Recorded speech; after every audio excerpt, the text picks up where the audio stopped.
যা তা কিন্তু নবাব সিরাজউদ্দৌলার বংশধরগুলো কিন্তু একদম সেই লেভেলের করে যাচ্ছে ভাই। সোফা নিয়ে যাচ্ছে বলে কথা, ঠিক না?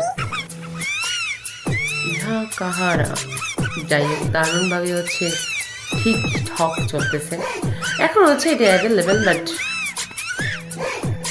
গানটার পূর্ণতা পেয়েছে কীভাবে এটা হচ্ছে আপনারা জানান।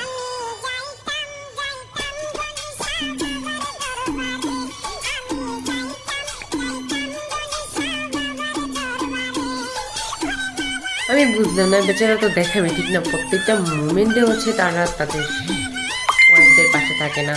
দ্বিতীয়ত হচ্ছে প্রত্যেকটা ইভেন্ট তারা হচ্ছে মিস করে ফেলে। তো এগুলো দেখার নেই, এগুলো হচ্ছে ভিডিও করে ছাড়ার কোনো মানে নেই। কিন্তু এখানে খুব ভালো একটা জিনিস দেখতে পাচ্ছি, সেটা হচ্ছে ভালোবাসা। যে ওয়াইফও দেখতেছে, পাশাপাশি তার স্বামীকেও দেখাচ্ছে।